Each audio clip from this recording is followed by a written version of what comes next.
California. Well, it is good to see.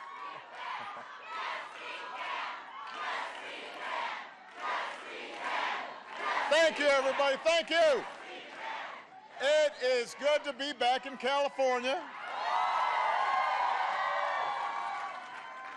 It is good to be back. I love you too. I do.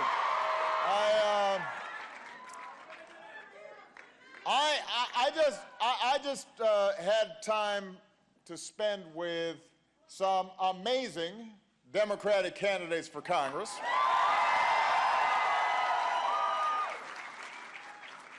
You're going to hear more about each of them in a minute from some of the people that they're running to represent. They're going to testify to how wonderful these candidates are. But I'm going to talk about them anyway. But before I do so, I just want to mention I was telling them that I went to Disneyland twice when I was younger. The first time was when I was 11 years old. Now there is no better time to go to Disneyland than when you're 11 years old. And I lived in Hawaii, so this was my first big trip to the mainland. And I was with my grandmother, who at that point her health was starting to fail a little bit, and her eyesight was starting to go. I was with my mom, and I was with my baby sister, who was 2 years old. And we traveled from Seattle all the way down to Anaheim, and then cut across to Arizona and looped up. It was an amazing trip. Went to Yellowstone. But Disneyland was the highlight. Yeah. And you know, I went and did all the, you know, bare necessity thing, and the, you know, the Small World, you know, and the Matterhorn. I mean, it was the bomb. Second time, I was in college, and I was going to Occidental College up between Eagle Rock and Pasadena. And we came down here not to go to the Matterhorn or to do Pirates of the Caribbean, but to see Kool in the Gang. So I'm dating myself a little bit here. Those of you who were not born yet when Kool in the Gang was popular, you should go check it out. So we came down, me and a bunch of friends. After the concert, because we were teenagers, you could still kind of hang out in the park, and so we went into the gondolas. And I'm ashamed to say this, so close your ears, young people, but a few of us were smoking on the gondolas. Well, no, these were cigarettes, people. Terrible thing. They kill you. I stopped. But at the time, I'm a teenager, I'm rebellious. As we're coming in, there are these two very large Disneyland police officers. And they say, "Sir, can you come with us?" And they escorted us out of Disneyland. This is a true story, everybody. You know, I was booted from the Magic Kingdom.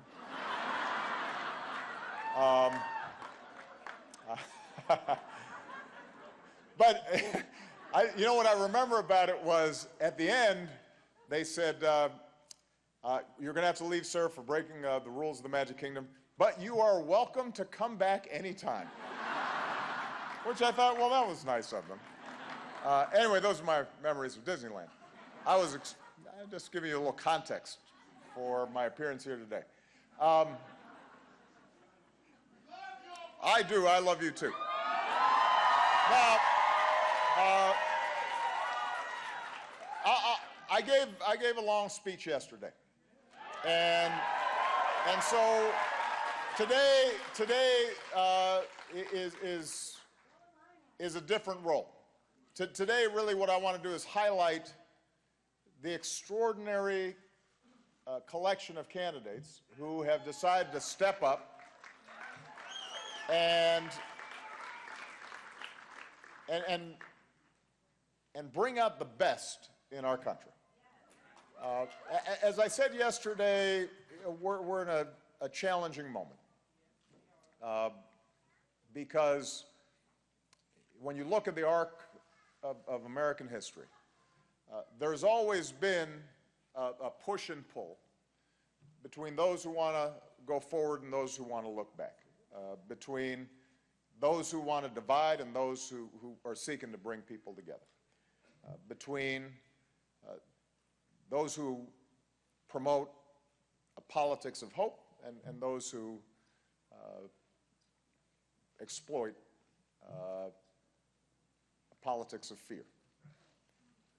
And there are times, I think, where we see enormous changes taking place, economic changes, technological changes, demographic changes, and people feel unsettled.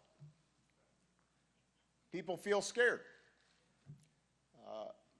People get a sense that if we don't change things fundamentally, that maybe our kids won't have as bright a future as we did.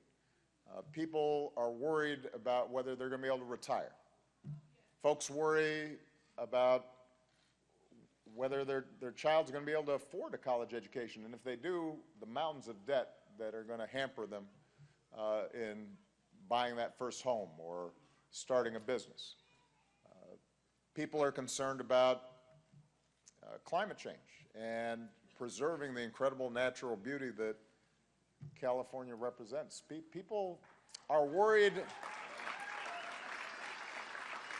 about a whole range of particular issues, but I think what I said yesterday, and I deeply believe, is that there are no set of problems, there are no set of issues that we can't solve if we're working together and we're true to the traditions that are best in America. But the problem is that during these times of uncertainty, it's always tempting for politicians, for their own gain, and for people in power to try to see if they can divide people, scapegoat folks, turn them on each other, because when that happens, you get gridlock and government doesn't work, and people get cynical and they decide not to participate. And when people don't participate, then that vacuum is filled by lobbyists and special interests, and we get into a downward spiral where people get more and more discouraged and they think nothing's going to make a difference. And that, unfortunately, has been a spiral that we've been on for the last couple of years. And the only way we reverse that cycle of anger and division is when each of us as citizens step up and say, we're going to take it upon ourselves to do things differently. We're going to fight for the things that we believe in. We're going to fight for the idea that every child in America should get a decent education. We're going to fight for the idea that anybody out there who's willing to work hard should be able to get a job that pays a living wage. We're going to fight for the idea that women should be paid the same as men for doing the same work.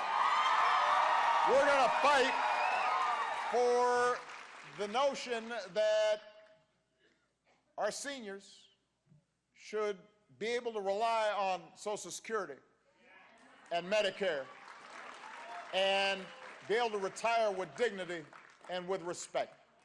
We are going to make sure that the men and women in uniform who fight on our behalf, when they come home, they are not just given lip service to, but they're actually also getting the benefits and the support that they have earned. We're going to fight for the notion that we're all in this together, and that what makes America exceptional and unique is that from all around the world, people, our grandparents, our great-grandparents, generations ago, or in some cases fairly recently, came here because they believed in a certain set of ideals. We hold these truths to be self-evident. All of us created equal, endowed by our Creator with certain inalienable rights. What that means is that we are bound not by bloodlines, not by what we look like, not by the way that we practice our faith, not by our last names, not by our sexual orientation. We are bound by a set of ideals. And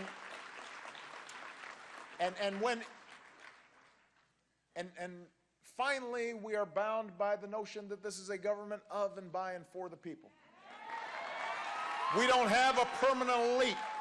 We don't have a situation where some are more equal than others, or some have more say in our democracy than others, or you've got to pay $1 million or have high-priced lobbyists in order to have your voice heard and your interests represented in the halls of Congress and in the White House and in the state legislature and in every office of the land. This is a government for everybody.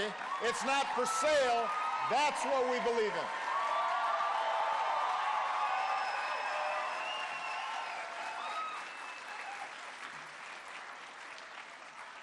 And the good news is,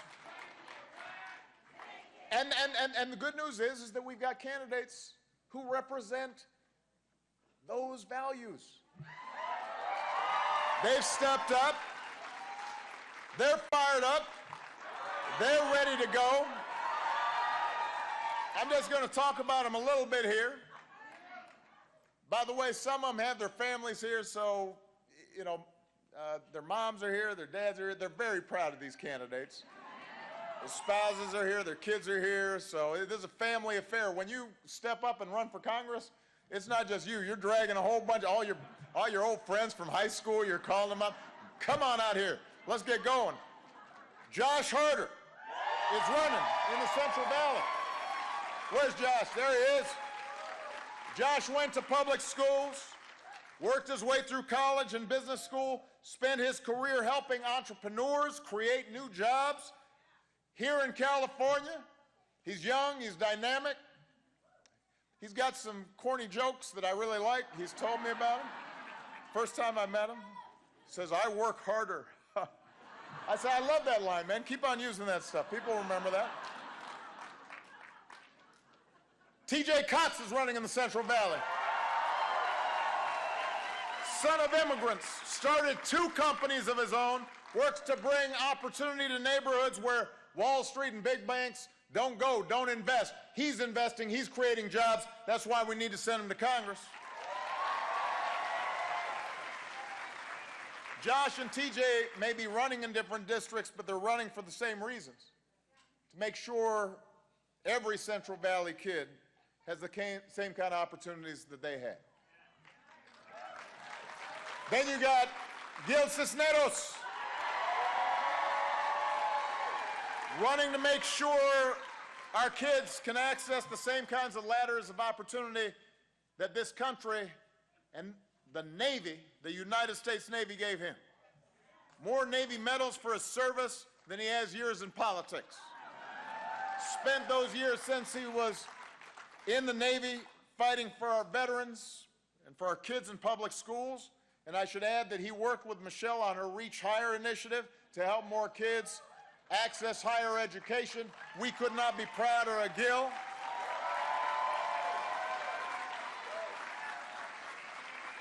Just like we couldn't be prouder of Katie Porter, who's here.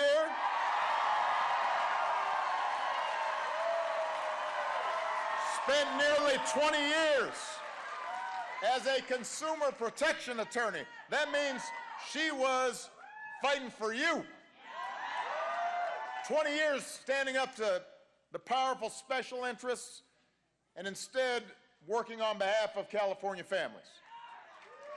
Directly helped thousands of families who had been wronged by big banks, by predatory lenders. And now she's fighting for every Orange County family to hold those powerful interests accountable. That's the kind of advocate you need in Congress. Just like you need Harley Rhoda. Successful entrepreneur, philanthropist, helping all sorts of companies start up and grow and create opportunity. He's not running for Congress just to be in Congress. He's already been successful. He knows that when you go to Congress, you better be less concerned about being there and more concerned about what you're going to do on behalf of the people who sent you. And he's going to use that seat to advance the interests of all the people of the 48th Congressional District. So we're proud of Harley.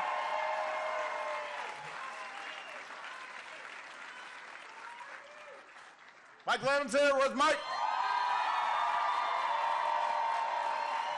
Spent his career trying to protect this planet for our kids, to make sure that they're able to enjoy the incredible bounty that is this beautiful state of California. He's the kind of champion that we're going to need in Congress right now. Somebody who's going to be a leader on environmental issues, a leader on climate change, a fighter to make sure that everybody's getting higher wages, working to prevent gun violence, working to protect our health care, because there are people out there right now that are counting on us to make sure they still have health care after this election. That's on the ballot, and Mike's going to make sure that he's fighting to keep it. And even though Katie Hill can't be here today, because she's at another event for working men and women of LA, but if you're from her community, you already know Katie. Daughter of a local nurse and a police officer, educated in the public schools. Now she's running to take the values of her community to Washington and make real change. So these are some of the men and women, so many of them who never imagined running for office. But what they understood is the stakes are high in this election. This is a consequential moment in our history. And the fact is that if we don't step up, things can get worse. Where there's a vacuum in our democracy, when we are not participating, we're not paying attention, when we're not stepping up, other voices fill the void. But the good news is, in 2 months, we have a chance to restore some sanity in our politics. We have the chance to flip the House of Representatives and make sure there are real checks and balances in Washington. And I cannot tell you, all across the country, you can feel the energy.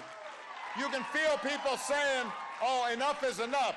We're going to kick off our bedroom slippers. We're putting on our marching shoes.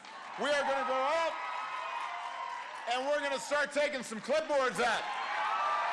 And we're going to start knocking on some doors. And we're going to start making some calls. We're going to volunteer. We're going to talk to our family members. We're going to talk to the folks who've been sitting on the couch being a little lazy when it comes to their responsibilities and duties as citizens.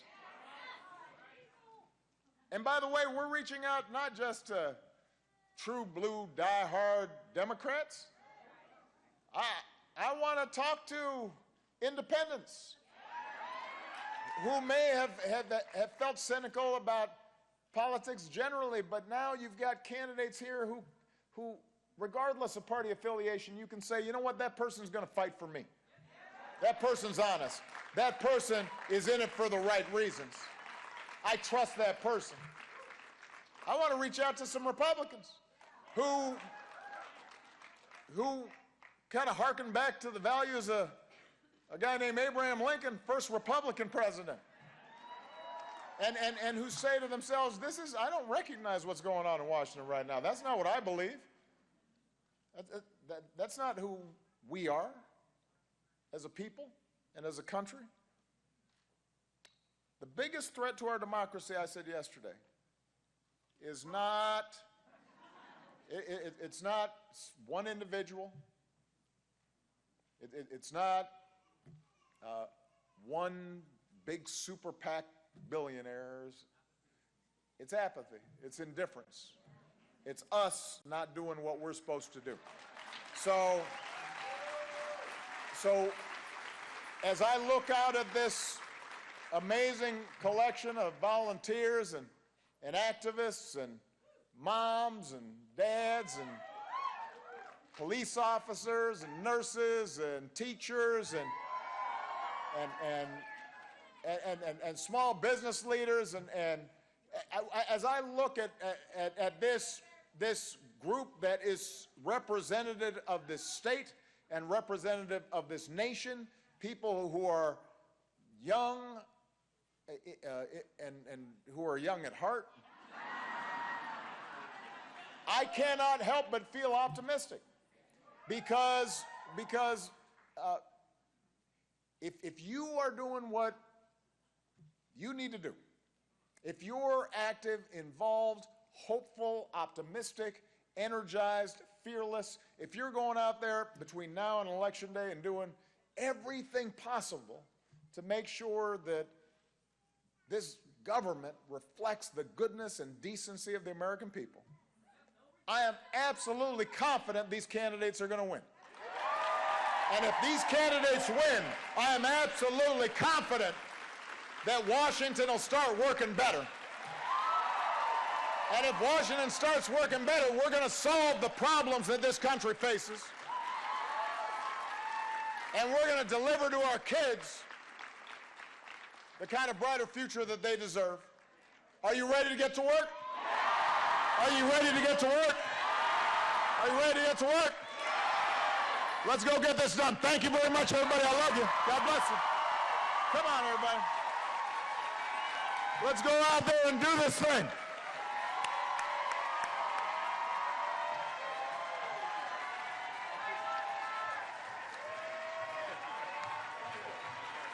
Hey.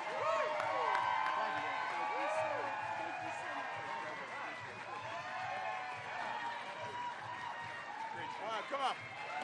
Let's get out in front of the court.